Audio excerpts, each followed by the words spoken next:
রবের কাছে প্রার্থনা করি আল্লাহ তাআলা যেন আমাদেরকে এই হালুয়া নামক অপূর্ণ নিকৃষ্ট অবস্থান থেকে ইনসান নামক পরিপূর্ণ মানুষ হওয়ার তৌফিক দান করেন বলি আমিন।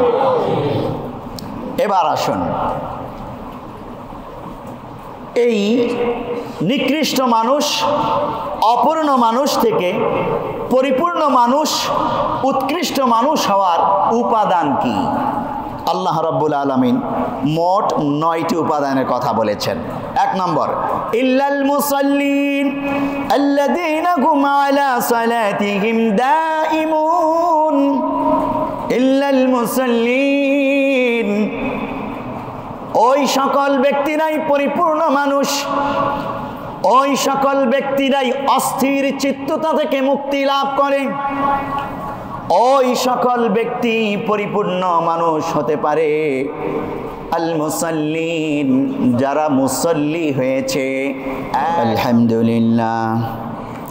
আলহামদুলিল্লাহি নাহমাদুহু ওয়া নাস্তাঈনুহু ওয়া নাস্তাগফিরুহু ওয়া নু'মিনু বিহি ওয়া নাতাওয়াক্কালু আলাইহি ওয়া নাউযু বিল্লাহি মিন শুরুরি আনফুসিনা ওয়া মিন সাইয়্যাতি আ'মালিনা মান ইয়াহদিহিল্লাহু ফালা মুদিল্লা লাহু ওয়া মান ইউদ্লিলহু ফালা হাদিয়া লাহু ওয়া নাশহাদু আল লা ইলাহা ইল্লাল্লাহু ওয়াহদাহু লা শারীকা লাহু ونشهد أن محمدًا عبده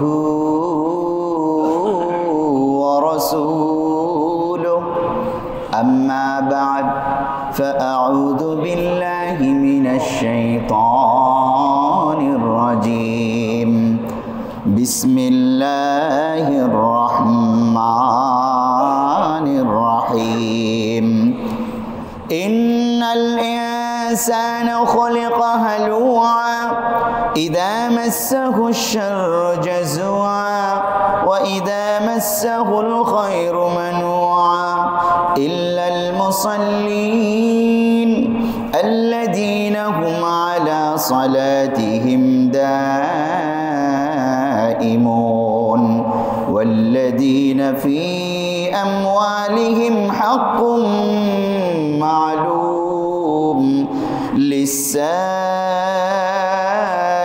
والمحروم وقال النبي صلى الله عليه وسلم شر ما أعطي العبد شح هالع وجبن خالع أو كما قال النبي صلى الله عليه وسلم اللهم صل على محمد وعلى آل محمد كما صليت على إبراهيم وعلى آل إبراهيم إنك حميد مجيد اللهم بارك على محمد وعلى آل محمد كما باركت على إبراهيم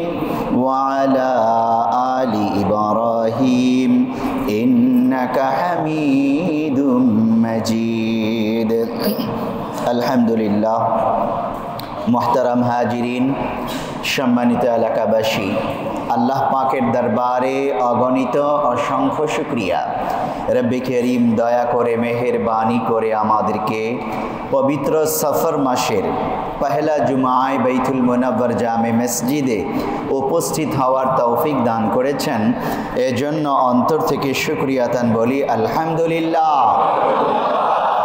আজকে সফর মাসের 6 তারিখ 1447 হিজরি, শ্রাবণ মাসের 17 তারিখ 1432 বাংলা এবং আগস্ট মাসের 1 তারিখ 2025 খ্রিস্টাব্দ। আজ আমরা আলোচনা করব অপূর্ণ মানুষ পূর্ণতা লাভের 9টি উপাদান। সূরা মাআরিজে আল্লাহ রাব্বুল আলামিন সেই 9টি উপাদানের আলোচনা করেছেন, যেই 9টি উপাদান বান্দা সংগ্রহ না করা পর্যন্ত সে মানুষ হতে পারবে না, পূর্ণ মানুষ হতে পারবে না। আমরা প্রত্যেক মানুষ যার যার অবস্থান থেকে অপূর্ণ, এটা মৌলিক কথা। বর্তমান বাংলাদেশে 18-19 কোটি মানুষ আছে। এই 18-19 কোটি মানুষই অপূর্ণ, পরিপূর্ণ মানুষ না। পরিপূর্ণ মানুষ তখন হবে যখন আল্লাহ তাআলার বর্ণিত সূরা মাআরিজে বর্ণিত 9টি উপাদান সে অর্জন করবে। দেখুন, বর্তমান পৃথিবীতে মানুষের ভিতরে অপূর্ণতা থাকার কারণে, মানুষ হিসেবে অপূর্ণ হওয়ার কারণে মারামারি হয়, ঝগড়া ফাসাদ হয়, হিংসা বিদ্বেষ হয়, জেনা বেবিচার হয়, অন্যায় অপরাধ হয়, আল্লাহর বিরুদ্ধে কথা হয়, আল্লাহর বিরুদ্ধে আইন হয়, মানুষ খুন হয়, সন্ত্রাসী কর্মকাণ্ড হয়, এক দল আরেক দলের উপর প্রভাব বিস্তার করে, রাজনীতি করতে গিয়ে মিথ্যা প্রপাগান্ডা ছড়ায়, সত্য থেকে বিচ্যুত হয়, মানুষ মানুষকে তুচ্ছ তাচ্ছিল্য করে, একে অপরকে সম্মান দেয় না, অন্যের অর্থনৈতিক অধিকার খর্ব করে, ইত্যাদি ইত্যাদি অনেক কর্ম আমরা করে থাকি অপূর্ণ মানুষ হওয়ার কারণে। এই যতগুলো কর্মের কথা বললাম, এগুলো সব নেতিবাচক কর্ম, ইতিবাচক নয়। আর এটা পরিষ্কার কথা, একজন মানুষ যিনি মানুষ তিনি ইতিবাচক কর্মই করবেন, নেতিবাচক কর্ম তিনি করবেন না। আর ইবলিশ শয়তানের কাজই হইল নেতিবাচক কর্ম মানুষের মাধ্যমে করানো, মানুষকে ইতিবাচক কর্ম করতে না দেওয়া। এটা হলো ইবলিশের কাজ।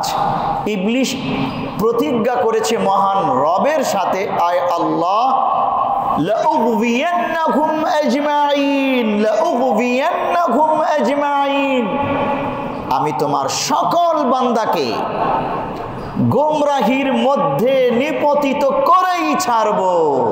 মহান রবের সাথে এই প্রতিজ্ঞা করেছে কে? ইবলিশ, আমাদের মহাদুশমন।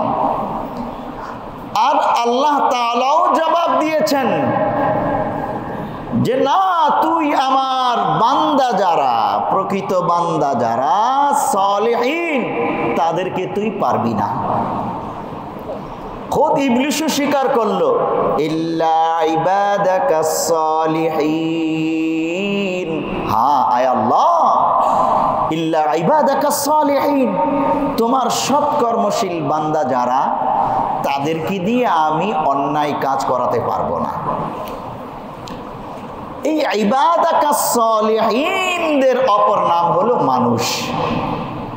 কারণ আল্লাহ তাআলা কোরআনুল কারীমে একটা সূরা নাজিল করেছেন, সূরাতুল ইনসান বলা হয় এটাকে।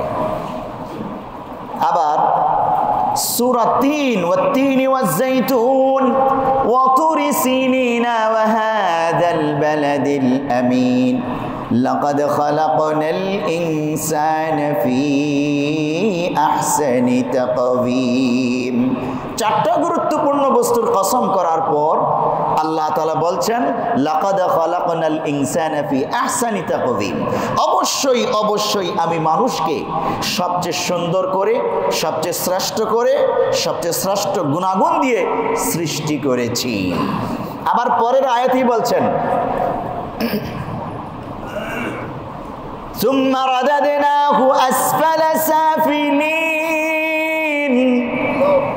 আমি এই মানুষকেই আবার সবচেয়ে নিকৃষ্টতম জায়গায় পৌঁছে দেই। কখন সেটা?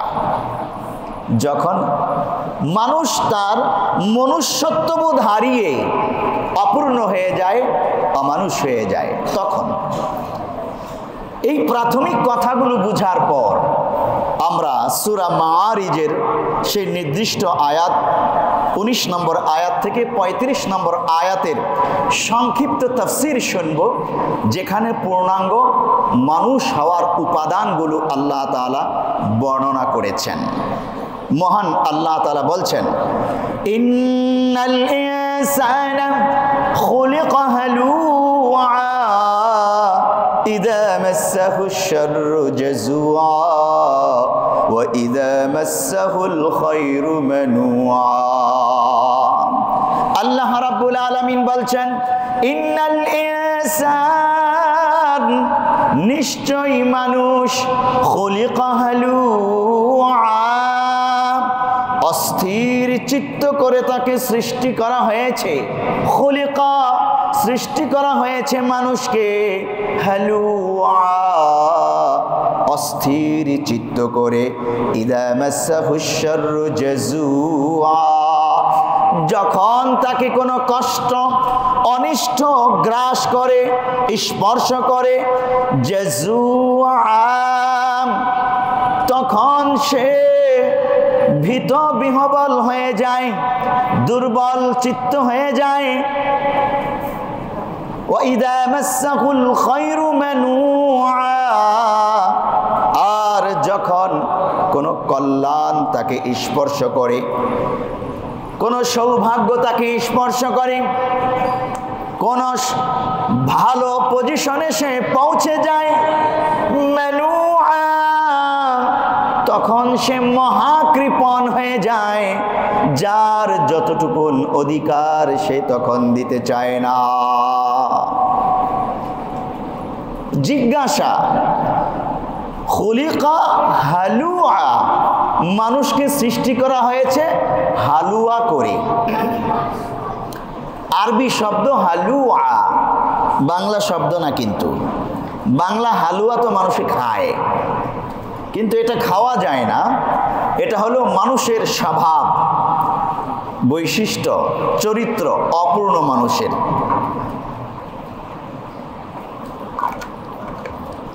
তাফসীরে কুরতুবীতে লেখে, এই হালুআ শব্দের অর্থ কি? আল্লাহ তাআলা যে বললেন সমস্ত মানুষ হইল হালুয়া, এদেরকে সৃষ্টি করা হয়েছে হালুয়া হিসেবে। এই হালুয়াটা কি? তাফসীরে কুরতুবীতে লিখেছে, আল হালু হুয়াল্লাযী ইযা মাসসাহুল খায়রু লাম ইয়াশকুর ওয়া ইযা মাসসাহুদ দার লাম ইয়াসবির। তাফসীরে কুরতুবীতে এই আয়াতের তাফসীর করতে গিয়ে লিখেছে, মানুষকে হালুয়া করে বানানো হয়েছে, এর অর্থ হলো মানুষ যখন অপূর্ণ থাকে, পরিপূর্ণ হওয়ার উপাদানগুলো অর্জন না করে, তখন ওই রকম মানুষ তার মধ্যে যখন ভালো কোনো ফলাফল সে পায়, কোনো উপকার, কোনো কল্যাণ পায়, ভালো কোনো পজিশনে যখন পৌঁছে যায়, লাম ইয়াশকুর, সে তখন কারোই শুকরিয়া আদায় করে না, কৃতজ্ঞতা প্রকাশ করে না, নিজের বাহুবল, নিজের পেশিবল, নিজের দলীয় পজিশন, নিজের সম্পদ, প্রভাব, প্রতিপত্তি, এগুলো নিয়েই সে গর্ব করতে থাকে, ফখর করতে থাকে। আর এই বান্দা এই কারণে অন্য আরো অনেক অপরাধের জন্ম দেয়। যখন তার ভিতরে কৃতজ্ঞতা বোধ না থাকে, অস্থির চিত্ত থাকে তার মাঝে, তখন সে আরো সম্পদ অন্যায়ভাবে কামায়ের জন্য অস্থির থাকে, আরেকজনকে ঠকিয়ে নিজে বড় হওয়ার জন্য অস্থির থাকে, আরেকজনকে পরাজিত করে অন্যায়ভাবে নিজে বিজয়ী হওয়ার, ক্ষমতা ছিনিয়ে নেওয়ার একটা অস্থিরতা তার মাঝে কাজ করে। এ হলো হালুয়া। আর কি?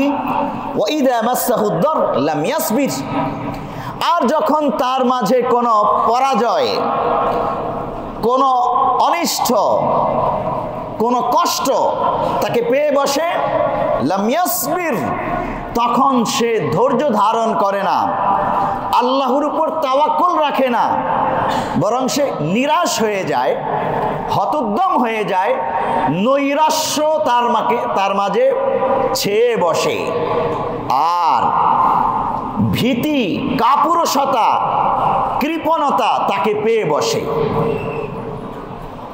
তার মানে হালুআ শব্দের এক কথায় যদি আমরা অর্থ প্রকাশ করতে চাই, অর্থ দাঁড়াবে অস্থির চিত্ত মানুষ। কি বললাম? অস্থির চিত্ত, মনের মধ্যে কোনো স্থিরতা নেই, যখন যা চায় তা করে, ভালোর মধ্যে ভালো কিছু উপার্জন করলেও সে অস্থির চিত্ত থাকে অন্যায়ভাবে আরো কিছু পাওয়ার, আর ক্ষতিগ্রস্ত হলেও সে অস্থির চিত্ত থাকে কাপুরুষতা প্রদর্শন করার।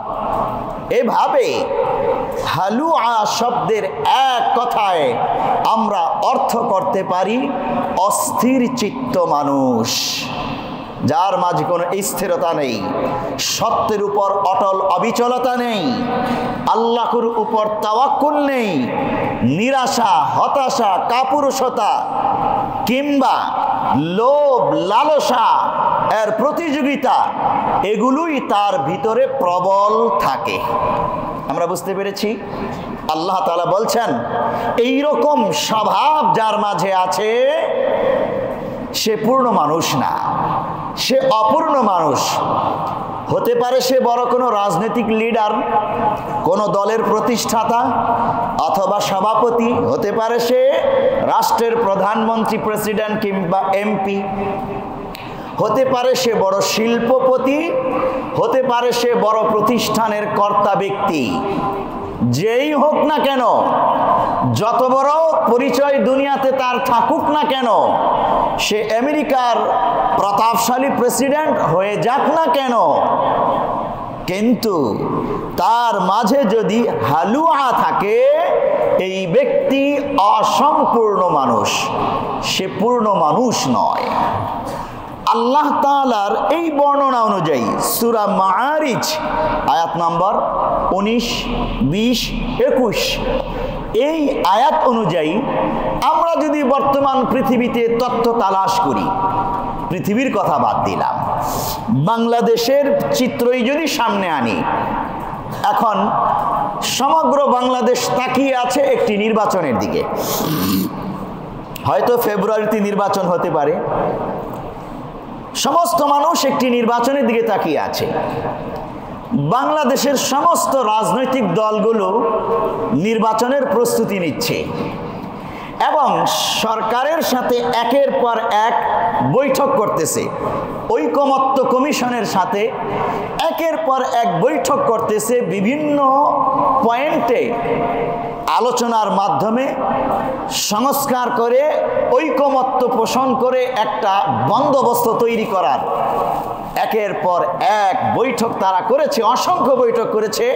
গতকালকে সর্বশেষ বৈঠক ছিল, সেটা সমাপ্ত হয়েছে। আমি যেই কথা বলতে চাই, আল্লাহ তাআলা বললেন ইন্নাল ইনসানা খুলিকা হালুআ, সমস্ত মানুষকে সৃষ্টি করা হয়েছে হালুয়া করে। হালুয়ার ব্যাখ্যাটা আমি দিয়েছি। এই যে অস্থির চিত্ততা, আপনি এই রাজনৈতিক যতগুলো দল বাংলাদেশে আছে আপনি তাকিয়ে দেখুন, সবার মাঝে একটা অস্থিরতা কাজ করতেছে। প্রত্যেক রাজনৈতিক লিডারের মাঝে একটা অস্থিরতা কাজ করতেছে। কিসের অস্থিরতা?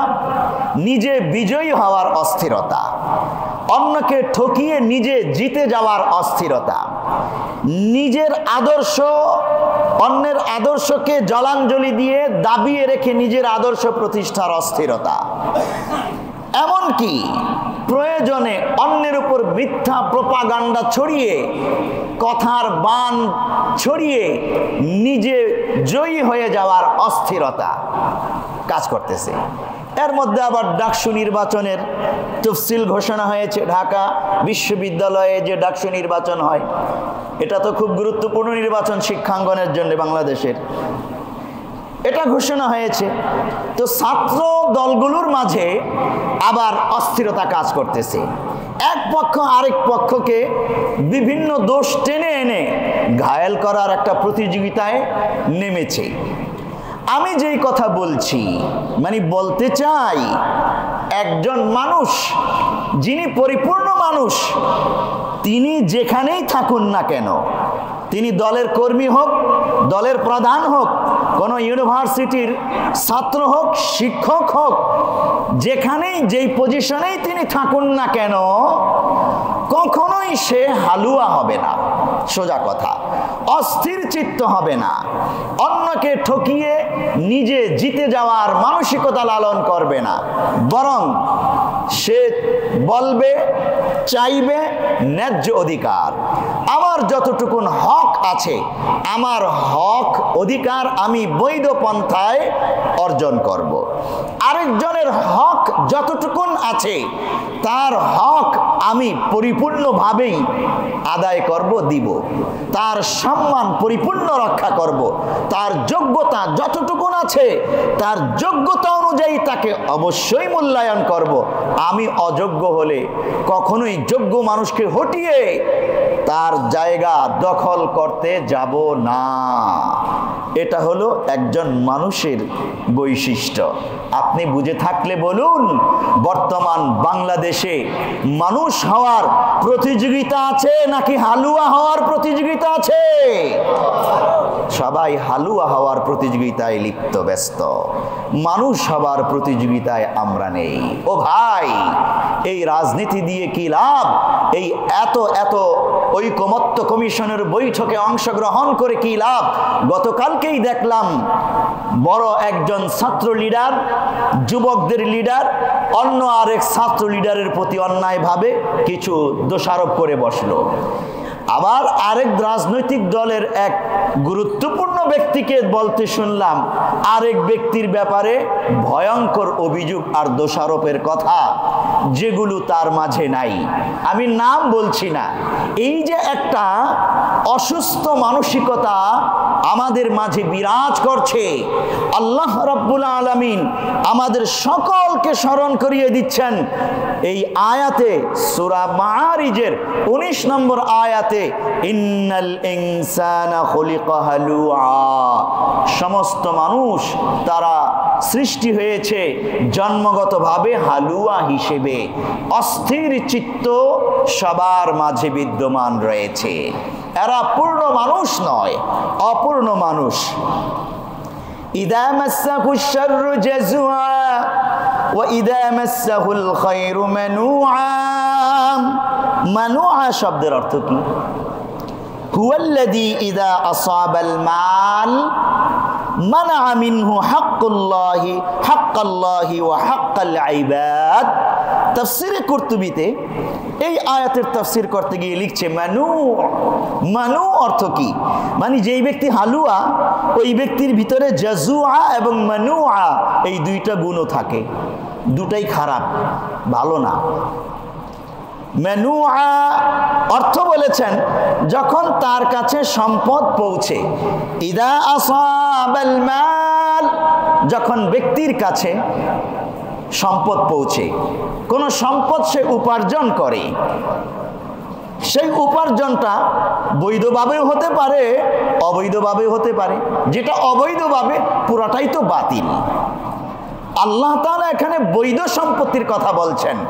মানুষ যেই সম্পত্তি বৈধভাবে উপার্জন করেছে, মানাআ মিনহু হাক্কাল্লাহি ওয়া হাক্কাল ইবাদ, এই হালুয়া নামক বান্দায় তার এই সম্পত্তিতে আল্লাহর হক এবং বান্দার হককে অস্বীকার করে। আল্লাহর হক আদায় করতে চায় না, বান্দার হকও আদায় করতে চায় না। বলবেন আল্লাহ তাআলা সম্পদ দিয়ে কি করবে? তিনি কি খায়? তিনি কি বড়লোক হতে চান? আল্লাহ তাআলার বড়লোক হওয়ার দরকার আছে? আল্লাহুল গনি ওয়া আনতুমুল ফুকারা, কোরআনের আয়াত। আল্লাহুল গনি, আল্লাহ তাআলা ধনী, চিরধনী, তার কাছে কিছুর অভাব নাই। তিনি শুধু সবাইরে দেন, কারো কাছ থেকে নেন না।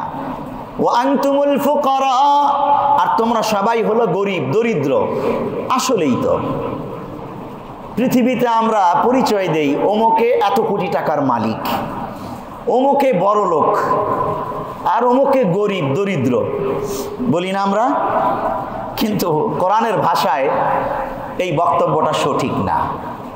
কোরআনের ভাষা কি? ওয়াল্লাহুল গানিয়্যু ওয়া আতুমুল ফুকারা, ধনী একমাত্র আল্লাহ আর দরিদ্র তোমরা সবাই। কেন কেন আমরা দরিদ্র? একেবারে সহজ উত্তর। কোনো মানুষ যখন মৃত্যুবরণ করে, বুঝে থাকলে বলুন, 500 কোটি টাকার মালিক, 5টা ফ্যাক্টরির মালিক, কবরে কি এগুলো নিয়ে যেতে পারে? তো সে কি ধনী না গরিব? গরিব। সে যখন মৃত্যুবরণ করে, তার বিশাল রাজনৈতিক পাওয়ার প্রতিপত্তি কবরে যাওয়ার পর ফেরেশতার সামনে কি সেগুলো দেখাইতে পারে? পারে না। তার সম্পদ হলো সাদা 3 টুকরা কাফনের কাপড়, এইটুকু। এই কাফনের কাপড়, সাদা 3 টুকরা কাফনের কাপড় কতক্ষণ থাকে? মাটি পোকায় যতক্ষণ খেয়ে না ফেলে। 1 মাস 2 মাস 1 বছর 2 বছর পর আপনি এই কাপড়ও খুঁজে পাবেন না। কাপড় তো দূরের কথা, আপনার আমার এই দেহটা, গোশতগুলোও খুঁজে পাওয়া যাবে না। তাহলে আমি কত দুর্বল, তাহলে আমি কত দরিদ্র, বুঝিয়ে বলার আর প্রয়োজন আছে? আল্লাহ তাআলা এই জন্যই বললেন ওয়াল্লাহুল গানিয়্যু ওয়া আনতুমুল ফুকারা, আমরা সবাই দরিদ্র। এটা একটা দিক বললাম। আরো একটা দিক আছে আমরা দরিদ্র হওয়ার। যার অভাব আছে সেই তো দরিদ্র, নাকি? পৃথিবীতে আপনি একজন মানুষ খুঁজে পাবেন না যার অভাব নাই। যে 500 কোটি টাকার মালিক, সেও কোনো না কোনো অভাবে ভুগতেছে। কত প্রকার অভাব, কি শুধু টাকা পয়সা? আরে কোটি কোটি টাকার মালিক ছিলেন জহুরুল হক, বাংলাদেশের সেরা ধনী ছিল এক সময়। তিনি কবরে আছেন এখন। এত কোটি টাকা, 100,000 কোটি টাকার মালিক ছিলেন তিনি, কিন্তু শেষ বয়সে এই টাকা দিয়ে তিনি ফল কিনে খেতে পারেন নাই। এই টাকা দিয়ে পোলাও, কোরমা, গোশত কিনে খেতে পারেন নাই। এত কোটি টাকার মালিক তিনি, অথচ তার গোশত খাওয়া, ভাত খাওয়া, ফল ফ্রুট খাওয়া নিষেধ। যাও খাইতেন শেষ বয়সে, যাও খেয়ে কোনো রকম বেঁচে রয়েছেন। ডাক্তারের নিষেধ ছিল, এমন রোগ হয়েছে, ওই দুনিয়ার এই খাবার দাবার তার জন্য নিষেধ। আপনি বলুন, এই কোটি টাকার মালিক হওয়া সত্ত্বেও এই ব্যক্তি অভাবী কিনা? নিঃসন্দেহ অভাবী। টাকা থাকার পরেও খেতে পারে না। বিশাল সমুদ্রে কেউ আটকে গেছে, খাবারের পানি নাই, সমুদ্রের মধ্যে পানি ভরা, তারপরেও খাওয়ার পানি নাই। ওই পানি খেলে সে মারা যাবে, গলা শুকিয়ে, পেট শুকিয়ে মারা যাবে নোনা পানি খেলে। তাহলে পৃথিবীতে যত মানুষ আছে, এই যে বলেন ডোনাল্ড ট্রাম্প, আমেরিকার প্রেসিডেন্ট, আমরা বলি কত পাওয়ারফুল, কত প্রতাপশালী, যাকে খুশি তাকে ধরে, যাকে খুশি তাকে মারে, যাকে খুশি ক্ষমতায় বসায়, উঠিয়ে দেয় উপরে। কি পাওয়ার রে বাবা! আপনি খোঁজ নিয়ে দেখুন, এই ডোনাল্ড ট্রাম্পের অসংখ্য অভাব বিদ্যমান আছে। তার সাংসারিক অভাব, রাষ্ট্রীয় অভাব, সামাজিক অভাব, সংসারে অশান্তি, এই অশান্তি, দেহের অশান্তি, বিভিন্ন রকমের অভাবে সেও ভুগছে। ওয়াল্লাহুল গানিয়্যু ওয়া আনতুমুল ফুকারা। তাহলে আজ থেকে এই শিক্ষা আমাদের হোক, আমরা কেউ ধনী না, বড়লোক না, আমরা সবাই দরিদ্র, সবাই আল্লাহর মুখাপেক্ষী, একমাত্র আল্লাহ অমুখাপেক্ষী। এই আকীদা, বিশ্বাস যখন অন্তরে আমরা ঢুকাতে পারবো, পরিপূর্ণ মানুষ হওয়া আমাদের পক্ষে সম্ভব হবে। পেয়ারে হাজিরিন, তাহলে ইদা আসাবাল মাল মানা মিনহু হাক্কাল্লাহি ওয়া হাক্কাল ইবাদ। বলছিলাম আল্লাহ তাআলার তো সম্পদ দরকার নাই, তো বান্দার এই সম্পত্তি দিয়ে আল্লাহ কি করবেন? কেন তাফসিরে বলল এবং হাদিসের মধ্যেও আছে, আল্লাহর হক বান্দা আদায় করে না কিভাবে?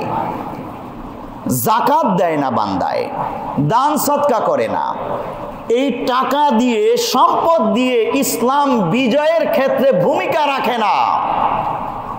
তো এই বান্দা আল্লাহর হক আদায় করে না, এই সম্পত্তিতে আল্লাহর যে হক ছিল সে আদায় করে নাই। ওয়া হাক্কাল ইবাদ, আমি কষ্ট করে টাকা কামাই করেছি, আমার এই টাকার মধ্যে আরেকজনের হক কিভাবে থাকে? আরেকজনের হক হলো দরিদ্র ব্যক্তির হক, যারা জাকাতের হকদার, আমার টাকার জাকাতের অংশ তারা পাও না, জাকাতের ওই অংশের মালিক আমি না।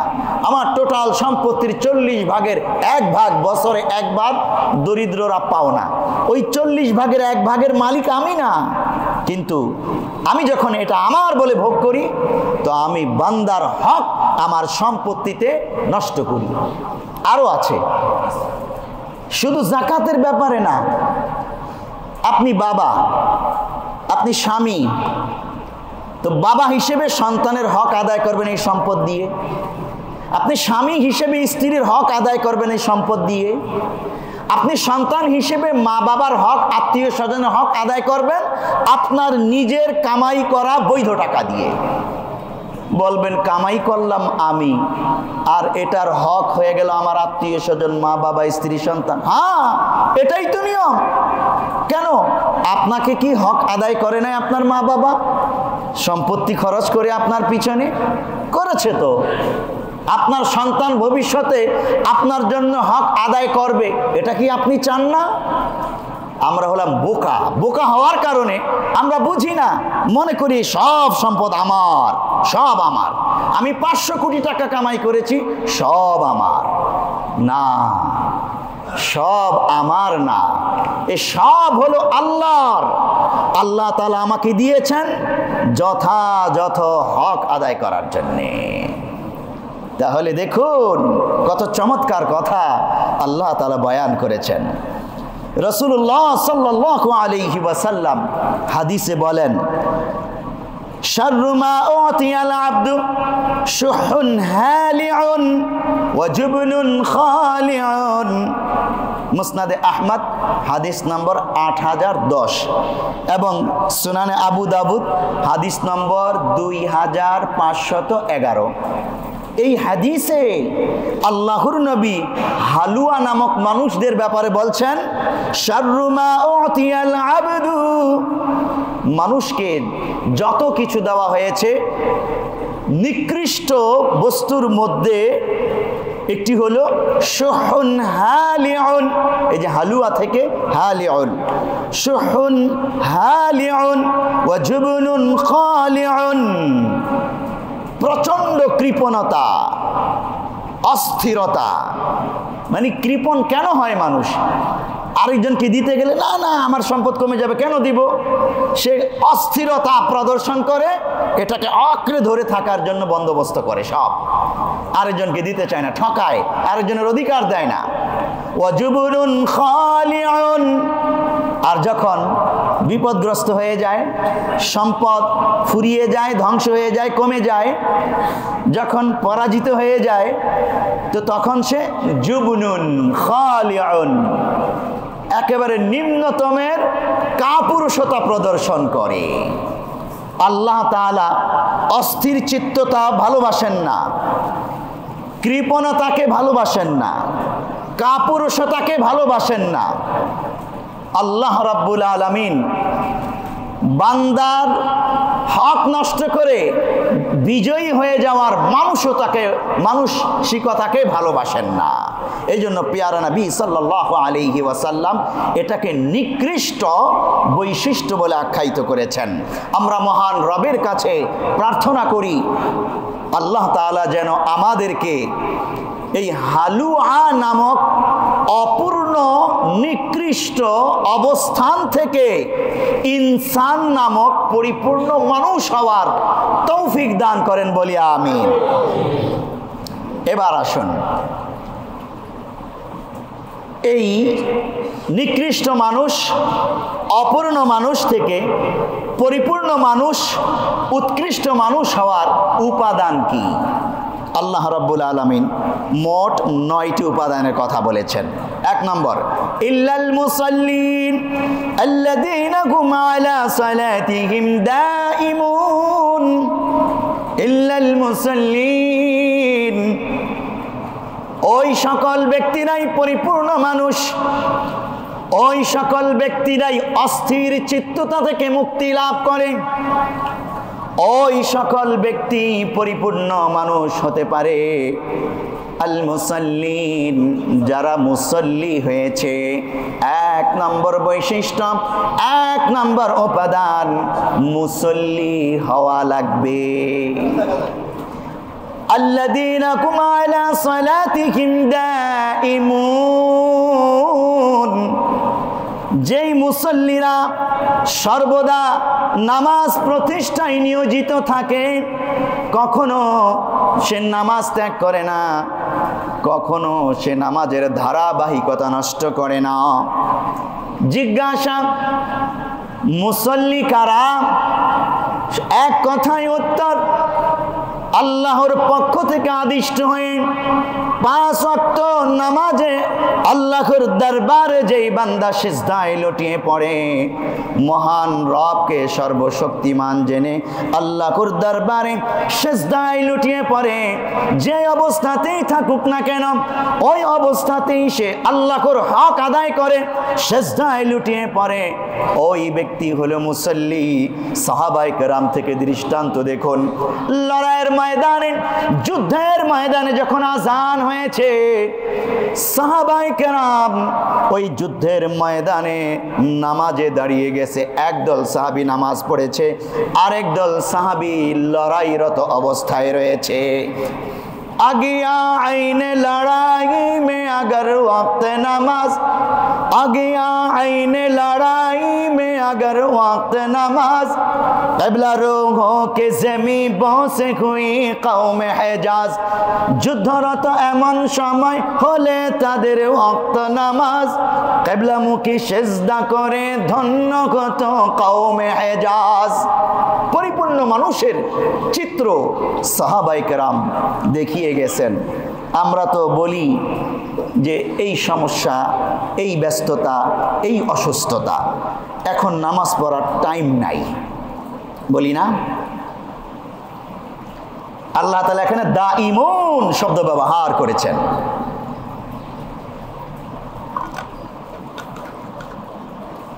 এজন্যই ব্যবহার করেছেন, বান্দা দুনিয়ার কোন এত বড় দায়িত্ব তোমার সামনে এসে হাজির হইল যে আল্লাহ তাআলাকে সেজদা দেওয়ার সময় তুমি পাইতেছ না? আল্লাহকে সেজদা দেওয়া একটা গুরুত্বপূর্ণ দায়িত্ব, এই দায়িত্বটাকে তুমি পিছনে ফেলে দিলে বান্দা। এমন কোন দায়িত্ব, কত বড় দায়িত্ব তোমার সামনে আসলো? আল্লাযীনা হুম আলা সালাতিহিম দাঈমুন, যারা নামাজ প্রতিষ্ঠায় সর্বদা নিয়োজিত থাকে, কখনোই শৈথিল্য প্রদর্শন করে না। সাহাবীদের দৃষ্টান্ত বললাম, লড়াইয়ের ময়দান এই আয়াতের বাস্তব আমল তারা করে দেখিয়েছেন। আমাদের লড়াইয়ের ময়দান তো, যুদ্ধের ময়দান তো দূরের কথা, সামান্য রাজনৈতিক ব্যস্ততা, সামাজিক ব্যস্ততা, পারিবারিক ব্যস্ততা সামনে এসে দাঁড়ালেই না, নামাজটা 10 মিনিট পরে পড়ি, 1 ঘন্টা পরে পড়ি, আধা ঘন্টা পরে পড়ি, এখন জামাতে নামাজ পড়ার টাইম নাই, আগে মিটিংটা শেষ করে নই, আগে এটা করে নেই, এরকম আছে কি নাই? বলুন, আপনি পূর্ণতা লাভ করবেন কিভাবে? যিনি আপনাকে পূর্ণ বানাবেন, যেই আল্লাহ, ওই আল্লাহর দরবারে সেজদা না দিয়ে আপনি পরিপূর্ণ হতে চান? 1 নম্বর কথা। এই ব্যাপারে দ্বিতীয় কথা হলো, আমরা সব সময় ধারাবাহিকতা বজায় রাখবো। আমলের ধারাবাহিকতা, নামাজের ধারাবাহিকতা, ইবাদতের ধারাবাহিকতা, হোক তা অল্প। দেখুন, হাদিস থেকে বলছি, আম্মি জান আয়েশা সিদ্দিকা রাদিয়াল্লাহু তাআলা আনহা তার ঘরে বসা। আম্মি জান আয়েশা থেকে হাদিস বর্ণিত, হাদিসটি রয়েছে সহিহ বুখারী 43 নম্বর হাদিস।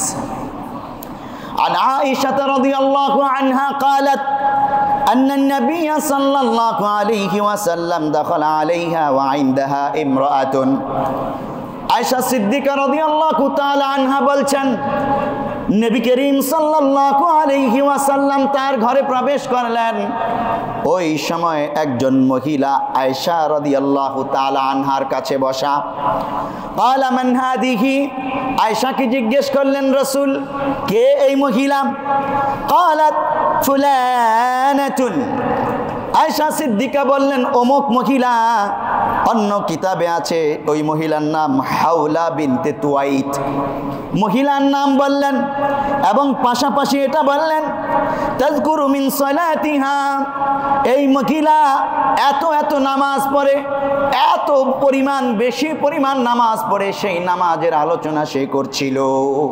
মানে অনেক পরিমাণ নামাজ পড়ে, একদিন মনে করেন 20 রাকাত, 100 রাকাত, 200 রাকাত নামাজ পড়ে, অন্যদিন এগুলো আর পড়ে না, 5 ওয়াক্ত নামাজ পড়ে বা অল্প কিছু নফল পড়ে।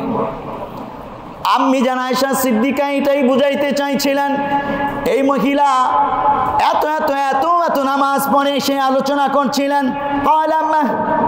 প্যারা নবী বললেন থামো, আলাইকুম বিমা তুতিকুন, তোমরা ওই পরিমাণ ইবাদত করো, ওই পরিমাণ ইবাদত তোমাদের উপর আবশ্যক করে নাও যেই পরিমাণ তোমরা নিয়মিত করতে অভ্যস্ত সক্ষম হও।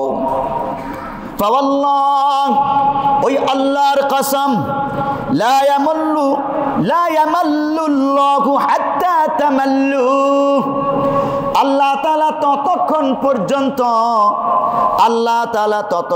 পর্যন্ত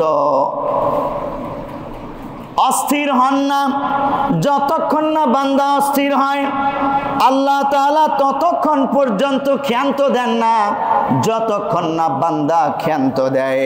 বান্দা যখন ইবাদত করতে থাকে, যতক্ষণ তার ইবাদতের স্বাদ আছে, মজা আছে, নফল ইবাদতগুলো করতে থাকবে, মজা স্বাদ লাগে না, জোর করিয়ে নিজেকে ইবাদতের মধ্যে লিপ্ত রাখার দরকার নাই। কারণ এখানে রিয়া আসতে পারে, অন্যকে দেখানোর মানসিকতা আসতে পারে। প্যারা নবী সাল্লাল্লাহু আলাইহি ওয়াসাল্লাম বললেন, লা ইয়ামাল্লুল্লাহ, আল্লাহ তাআলা ক্লান্ত হন না, হাত্তা তামাল্লু, যতক্ষণ না তোমরা ক্লান্ত হও। অতএব যতক্ষণ ক্লান্ত না হবে আল্লাহর জন্য ইবাদত করে যাও। ওয়া কানা আহাব্বাদ দীনি ইলাইহি মা দামা আলাইহি সাহিবুহু, প্যারা নবী সাল্লাল্লাহু আলাইহি ওয়াসাল্লামের কাছে ওই আমল সবচেয়ে প্রিয়, বান্দা যেই আমল সব সময় আদায় করে। অন্য হাদিস আছে ওয়াইন কাল্লাত, যদিও তা অল্প হোক না কেন, অল্প পরিমাণও যদি হয়, কিন্তু নিয়মিত করে, সব সময় করে, সব সময় আমলের মধ্যে থাকে, আল্লাহর নবী বলছেন এই আমলটা সবচেয়ে বেশি প্রিয়। আমরা কি করি? বছরে একবার অনেক পরিমাণে ইবাদত করে, তওবা করে, সব গুনাহ ক্ষমা করিয়ে সব ইবাদত একাত্রে জমা করে ফেলতে চাই। এটা কারো কারো ক্ষেত্রে হয়, সবার ক্ষেত্রে না। আমি যদি একটু উদাহরণ দেই,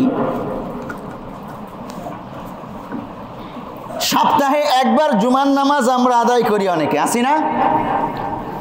এবং একবার জুমার নামাজ সপ্তাহে আদায় করে আমরা ধারণা করি যে জুমা পড়েছি, সুন্নত পড়েছি, আবার দুখুলুল মসজিদে পড়েছি, অতিরিক্ত নফলও পড়েছি, তো এক জুমা আদায় করার পর আগামী জুমা আবার পড়ব, সুতরাং এক শুক্রবার অনেক ইবাদত করে ফেলেছি, এটাই যথেষ্ট। এরকম মানসিকতা ভুল। আর আমরা যারা 5 ওয়াক্ত নামাজ পড়ি, এরপর জুমার দিন অতিরিক্ত 10 রাকাত 20 রাকাত নফল নামাজও পড়ি, এটা গিয়ে কামের কাম। ধারাবাহিকভাবে 5 ওয়াক্ত পড়ছি, আবার দৈনন্দিন 2 রাকাত হলেও নফল পড়ার চেষ্টা করছি। অনেকে মাগরিবের পর 2 রাকাত নফল নামাজ পড়ি আমরা, বা সুন্নতে জায়েদা আছে সেটা পড়ি। এই যে দাওয়াম, ধারাবাহিকতা, সব সময় আমল করা, অল্প হলেও আল্লাহ তাআলা এটাকে পছন্দ করেন। একদিন আমি একেবারে সব করে ফেললাম, অন্য দিনগুলোর খবর নাই, এটা গ্রহণযোগ্য, পছন্দনীয় এই না। এটা আম্মি জান আয়েশা সিদ্দিকা রাদিয়াল্লাহু তাআলা আনহা থেকে যে হাদিসটি রয়েছে সহিহ বুখারী 1970 নম্বর হাদিস, ওয়া আহাব্বুস সালাতি ইলান নবী সাল্লাল্লাহু আলাইহি ওয়াসাল্লাম মা দুবিমা আলাইহি ওয়া ইন কাল্লাত। পিয়ারা নবী সাল্লাল্লাহু আলাইহি ওয়াসাল্লামের কাছে ওই নামাজই অধিক পছন্দনীয়, যেটা সব সময় করা হয় যদিও অল্প হোক না কেন। এখন জিজ্ঞাসা করবেন, ও ইন কাল্লাত বললেন আল্লাহর নবী, যদিও অল্প হোক না কেন, ফরজ নামাজ কি আবার অল্প আদায় করা যায়? 5 ওয়াক্ত নামাজই তো আদায় করা লাগে, ওখানে 3 ওয়াক্ত 2 ওয়াক্ত কেউ করে। তারপরে জোহরের নামাজ 4 রাকাত, 2 রাকাত তো কেউ করে না। এ আইন কাল্লাতের অর্থ কি? আরে যেই মহিলা সাহাবী তার নামাজের আলোচনা আম্মি জান আয়েশা সিদ্দিকার সাথে করছিলেন, তিনি তার নফল নামাজের, তাহাজ্জুদ নামাজের, আওয়াবিন নামাজের আলোচনা করছিলেন। ফরজ নামাজ তো তাদের থেকে একটাও ছুটতো না, কখনো কল্পনাই করা যায় না, কারণ তারা পরিপূর্ণ মানুষ। নফল নামাজ, নফল, আল্লাহর নবী নফল নামাজের ব্যাপারে বললেন, তুমি ধারাবাহিকভাবে অল্প হোক সেটা ধারাবাহিক করো। বছরে একবার, এক রাতে, একবারে কি সবে বারাতে 100 রাকাত পড়ে ফেললে আর সারা বছর নামাজের খবর নাই, না, এমন যেন না হয়। বুঝতে পেরেছি কি আমরা? আল্লাহ রাব্বুল আলামিন পরিপূর্ণ মানুষ হওয়ার উপাদানের মধ্যে 1 নম্বর উপাদানের কথা বললেন, আল্লাযীনা হুম আলা সালাতিহিম দাঈমুন। তাহলে আমরা ভালো কাজে সব সময় ধারাবাহিকতা বজায় রাখব, কখনো হয়রান হয়ে যাব না, ক্লান্ত হব না। ভালো কাজ করতে গিয়ে মানুষ, পরিপূর্ণ মানুষ কখনো ক্লান্ত হয় না, কারণ এই যে আল্লাহ নবী বলছেন, ফাওয়াল্লাহি লা ইয়ামাল্লুল্লাহু হাত্তা তামাল্লু, তোমরা যতক্ষণ ক্লান্ত না হও ভালো কাজ করতে, আল্লাহ তাআলাও তোমাদেরকে নেকি দিতে কখনো ক্লান্ত হন না, দিতেই থাকবেন, দিতেই থাকবেন। 2 নম্বর উপাদান, ওয়াল্লাযীনা ফি আমওয়ালিহিম হাক্কুম মা'লুম, পরিপূর্ণ মানুষ হওয়ার 2য় উপাদান। ও ভালো কথা, এই যে প্রথম পয়েন্ট বললাম সালাত, মুসল্লি হওয়া, পরিপূর্ণ মানুষ হতে হলে তাকে মুসল্লি হতে হবে, এবং এই মুসল্লি বলতে দাইমি মুসল্লি, দাইমি মুসল্লি, সব সময়, কখনো আংশিক মুসল্লি না, সার্বক্ষণিক মুসল্লি হওয়া লাগবে। এখন মুসল্লি হওয়ার আগে তাকে তো ইমানদার হওয়া লাগবে নাকি? একজন হিন্দু এসে যদি ঈমান না এনে আমাদের সাথে সাথে নামাজ পড়া শুরু করে, কিংবা ডোনাল্ড ট্রাম্প অথবা এই ভারতের মোদি এসে আমাদের সাথে নামাজ পড়া শুরু করে, এটার কোনো লাভ হবে? কোনো উপকার হবে না। মুসল্লি হওয়ার আগে সে মুসল্লি গ্রহণযোগ্য তখনই হবে যখন সে পরিপূর্ণ ঈমানদার হবে। কালিমা পড়ে, কালিমা শাহাদা পড়ে ঈমান আনবে আল্লাহর উপর, রাসূলের উপর, এবং যেই সকল ইসলামের গুরুত্বপূর্ণ বিষয় আছে এগুলোর উপর। বিশুদ্ধ ঈমান জরুরি। এই বিশুদ্ধ ঈমান অর্জন করার পর যখন আমরা আল্লাহকে সিজদা দিব, এবং আমার এই সিজদা দেওয়াটা কন্টিনিউ হবে, নিয়মিত হবে, ধারাবাহিকভাবে হবে, দাইমি হবে, তো তখন আমি পরিপূর্ণ মানুষ হওয়ার 1 নম্বর উপাদানটা অর্জন করলাম। এই পয়েন্টে এসে আপনি তালাশ করেন বাংলাদেশের 18 কোটি মানুষের মধ্যে পরিপূর্ণ মানুষ কয়জন আছে, অথবা এখানে উপস্থিত আমি সহ পরিপূর্ণ মানুষ আমরা কয়জন আছি। এটা যদি কমতি থাকে তাহলে আমি পরিপূর্ণ মানুষ না। পরিপূর্ণ হওয়ার জন্য এখন আমাকে চেষ্টা করা লাগবে কি লাগবে না? আল্লাহ তাআলা সকলকে চেষ্টা করার তৌফিক দান করুন, বলি আমিন। 2 নম্বর পয়েন্টে এবার প্রবেশ করছি, সময় কম, আর 2-1 মিনিট কথা বলি, সমাপ্তি টানছি। ওয়াল্লাযীনা ফি আমওয়ালিহিম হাক্কুম মা'লুম, যারা হক আদায় করে, নির্দিষ্ট যে হক আছে তার সম্পত্তিতে এই হক আদায় করে, লিসাইলি ওয়াল মাহরুম, প্রার্থী এবং বঞ্চিতদের জন্য। কেউ এসে বিপদগ্রস্ত হয়েছে, আপনার কাছে চেয়েছে যে আমাকে সাহায্য করো, আপনাকে আল্লাহ ক্ষমতা দিয়েছে, আপনি সাহায্য করবেন, তাহলে আপনি মানুষ হবেন। আর যদি তার বিপদ দেখেও আপনার পকেট থেকে 1 টাকাও বের হলো না, আপনি মানুষ নন, পূর্ণ মানুষ নন। অ্যাক্সিডেন্ট হয়েছে, এই মুহূর্তে তাকে ধরে হাসপাতাল নেওয়া দরকার, আপনি নিলেন না। হাসপাতাল নেওয়ার পর তার আত্মীয় স্বজন কখন আসবে, কি টাকা পয়সা, ঔষধ দরকার, ইঞ্জেকশন দরকার, আপনি বললেন আমার টাকা পকেট থেকে দেব কেন, আমার টাকা তো শেষ হয়ে যাবে। আরে বাবা, আপনি মানুষ যদি হয়ে থাকেন আপনার পকেটের টাকা আগে খরচ করুন, পরে তার আত্মীয় স্বজনের কাছ থেকে নিয়ে নিয়েন। এটা হলো দায়িত্ব। এই আল্লাহ তাআলা বলছেন ফি হাক্কি ফি আমওয়ালিহিম হাক্কুম মালুম, নির্দিষ্ট অধিকার। এই ক্ষেত্রগুলোর আমরা নির্দিষ্ট অধিকার যদি আদায় না করতে পারি, আমি মানুষ হলাম কেমনে? আর ওয়াল মাহরুম, বঞ্চিত ব্যক্তি। বঞ্চিত বলতে অনেক প্রকারের বঞ্চিত আছে। আরে বোনেরাও তো বঞ্চিত হয় ভাইদের কারণে, বাবার সম্পত্তি বোনেরা ভাইদেরকে দেয় না, চাচারা ছোট ছোট ভাতিজাদেরকে বঞ্চিত করে, কিংবা এক আত্মীয় আরেক আত্মীয়কে বঞ্চিত করে, স্ত্রী সন্তানকে বঞ্চিত করে অন্যদের পিছনে খরচ করে, মা বাবাকে বঞ্চিত করে আরেকজনের পিছনে খরচ করে, পীর সাহেবের কাছে গরু নিয়ে যায়, চালের বস্তা নিয়ে যায়, লক্ষ টাকা হাদিয়ে নিয়ে যায়, কিন্তু দেশের বাড়িতে মা বাবা না খেয়ে থাকে। আছে না এরকম? বঞ্চিত বঞ্চিত এই বঞ্চিত মানুষ আপনার সম্পত্তিতে হক আছে, আপনি দিলেন না তো আপনি অমানুষ, মানুষ নন। আর যদি বঞ্চিত করি কাউকে সম্পত্তি থেকে, মার্কেটের দোকানদাররা কত কষ্ট করে কামাই করে ওখানে গিয়ে আমি চাঁদাবাজি করলাম, চাঁদা না দিলে তাকে মায়ের দূর করলাম, তো তাকে আমি বঞ্চিত করলাম সব দিক থেকে। মানুষ হতে পারবো কি? এগুলো হলো রাজনৈতিক খেলা, প্রভাব প্রতিপত্তির খেলা। অথচ আমরা দাবি করি আমরা সভ্য মানুষ, আমরাই সংসদে যাওয়ার উপযুক্ত, আমি এমপি হওয়ার উপযুক্ত, আমি ভোট চাই জনগণের কাছে এমপি হওয়ার জন্যে। অথচ এই জনগণ আমার দ্বারা নিগৃহীত, নিষ্পেষিত, আমি মানুষ হলাম কিভাবে? আসলে আমাদের বন্দোবস্তগুলো একজন পরিপূর্ণ মানুষের জন্য না। এই বন্দোবস্তকে সংশোধন করা কত জরুরি, সংশোধন কতটুকু আর করতে পেরেছে সরকার? আমরা বলি অপূর্ণ সংশোধন হয় নাই।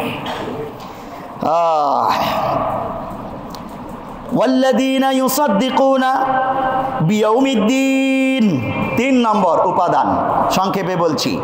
ওয়াল্লাযীনা ইউসাদ্দিকুনা বিয়াউমিদ্দিন, বিচার দিবসের প্রতি সত্যায়ন করে যেই ব্যক্তি। বিচার দিবস বলতে হাসরের ময়দান, 50,000 বছরের হাসরের ময়দান। প্রত্যেক বান্দাকে আল্লাহর আদালতে দাঁড়াতে হবে, হিসাব দিতে হবে, তারপরে তার ঠিকানা জান্নাত অথবা জাহান্নাম। হিসাব না দিয়ে কেউ এক কদম সামনে বাড়তে পারবে না। এই বিচার দিবসের প্রতি যে বিশ্বাস স্থাপন করে, বিচার দিবসকে সত্যায়ন করতে পেরেছে, এই ব্যক্তি পরিপূর্ণ মানুষ হওয়ার 3য় উপাদান অর্জন করেছে। 4 নম্বর, ওয়াল্লাযীনা হুম মিন আযাবি রাব্বিহিম মুশফিকুন, আল্লাহর আযাবের ব্যাপারে সব সময় অন্তরে ভয় লালন করে, আর এই জন্য সে গুনাহ থেকে বেঁচে থাকে। অন্তরে সবসময় আল্লাহর আযাবের ভয়, আমি এই গুনাহ করলে এই শাস্তি হবে, এই অপরাধ করলে এই শাস্তি হবে, অমুককে ঠকালে এই শাস্তি হবে, এই আযাবের, আল্লাহর আযাবের ভয় অন্তরে অর্জন করেছে যেই ব্যক্তি, মানুষ হওয়ার 4র্থ উপাদান সে অর্জন করেছে। ইন্না আযাবা রাব্বিহিম গায়রু মামুন ওয়াল্লাযীনা হুম লিফুরুজিহিম হাফিজুন, 5 নম্বর উপাদান মানুষ হওয়ার, পরিপূর্ণ মানুষ হওয়ার। ওয়াল্লাযীনা হুম লিফুরুজিহিম হাফিজুন, যেই ব্যক্তি তার লজ্জাস্থানের হেফাজত করেছে। অশ্লীল কাজ, জানা, বেবিচার, অবৈধ এই অসামাজিক কার্যকলাপ থেকে যেই ব্যক্তি নিজেকে, নিজের লজ্জাস্থানকে হেফাজত করতে পেরেছে, এই ব্যক্তি নিজেকে মানুষ বলে দাবি করতে পারে। বুঝে থাকলে বলুন, যারা LGBTQ বিশ্বাসী, সমকামিতায় বিশ্বাসী, মানবাধিকারের নামে, ব্যক্তি স্বাধীনতার নামে অশ্লীল কর্মকাণ্ড, যেখানে যা খুশি যেইভাবে খুশি করার স্বাধীনতার পক্ষে যারা বক্তব্য দেয়, তারা যত বড় শিক্ষিত হোক, তারা কি মানুষ হতে পারবে? কখনোই না। আল্লাহ তাআলা মানুষ হওয়ার গুরুত্বপূর্ণ উপাদানের কথা বলেছেন। এই পয়েন্টে যদি তালাশ করি বাংলাদেশে মানুষ কয়জন পাবো? পিয়ারা নবী সাল্লাল্লাহু আলাইহি ওয়াসাল্লাম হাদিসে বলছেন, মাইয়াদমানুলি মা বাইনা লাহইহি ওয়া মা বাইনা রিজলাইহি আদমানা লাহুল জান্নাহ। হাদিস সহিহ বুখারী হাদিস নম্বর 6474। পিয়ারা নবী বলছেন, যেই ব্যক্তি তার চোয়ালের মাঝের জায়গা এবং দুই পায়ের মাঝখানের জায়গার জিম্মাদারি নিতে পারবে, আমি নবী তার জান্নাতের জিম্মাদার হয়ে যাব। দুই চোয়ালের মাঝখানে কি আছে? জিহবা। আর দুই পায়ের মাঝখানে লজ্জাস্থান। যেই ব্যক্তি দায়িত্ব নিতে পারবে হেফাজতের, আল্লাহর নবী বলছেন তার জন্য জান্নাতের জিম্মাদার আমি নবী হয়ে যাব। কত গুরুত্বপূর্ণ কথা! মানুষ হওয়ার গুরুত্বপূর্ণ উপাদান এটা। 6 নম্বর সংক্ষেপে বলছি, ওয়াল্লাযীনা হুম লিআমানাতিহিম ওয়া আহদিহিম রাউন। 6 এবং 7 নম্বর একাত্রে বয়ান করেছেন আল্লাহ তাআলা। লিআমানাতিহিম, আমানত রক্ষা করা, গুরুত্বপূর্ণ পয়েন্ট মানুষ হওয়ার। আজকে আমরা আমানতের খেয়ানত করতেই বেশি অভ্যস্ত। মানুষ হব কেমনে? ওয়াহদিহিম রাউন, ওয়াদা প্রতিশ্রুতি রক্ষা করা 7 নম্বর উপাদান।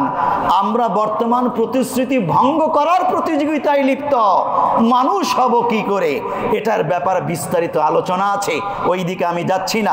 পিয়ারা নবী শুধু এতটুকুন বলেছেন, লা ঈমান লিমান লা আমানাতা লাহু ওয়া লা দীন লিমান লা আহদা লাহু।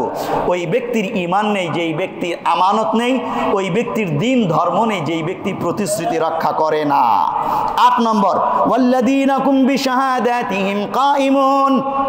যেই ব্যক্তি শাহাদাত হকের পক্ষে সাক্ষ্য দেয়, কখনো ভয় পায় না, সত্য সাক্ষ্য সবসময় প্রতিষ্ঠা কাজ করে, এই ব্যক্তি পরিপূর্ণ মানুষ। বর্তমান পৃথিবীতে আমরা সত্য সাক্ষ্য দেওয়া, সত্যের পক্ষে ভোট দেওয়া, সত্যকে সমর্থন করা, অন্যায়কে বিরোধিতা করা, এই জিনিসগুলো খুব কম আছে আমাদের। অথচ আমাদের মানুষ হতে হলে এটা লাগবে, খুব জরুরি। 9 নম্বর, ওয়াল্লাযীনা হুম আলা সালাতিহিম ইউহাফিজুন। যেই ব্যক্তি তার 5 ওয়াক্ত নামাজের ব্যাপারে অত্যন্ত যত্নশীল হয় এবং ফরজ ওয়াজিব সুন্নতগুলো যথাযথভাবে শিখে সেইভাবে নামাজ আদায় করে, কখনোই শৈথিল্য প্রদর্শন করে না, এই ব্যক্তি পরিপূর্ণ মানুষ হওয়ার 9 নম্বর উপাদানটি অর্জন করলো। আল্লাহ তাআলা বলছেন, এই 9টা উপাদান অর্জন করে যেই ব্যক্তি পূর্ণ মানুষ হবে, উলাইকা ফি জান্নাতিম মুকরামুন, ওই ব্যক্তি জান্নাতে থাকবে অত্যন্ত সম্মানিত মর্যাদাবান হয়ে। সুবহানাল্লাহ! আমরা সবাই জান্নাতের মর্যাদাবান মেহমান হতে চাই।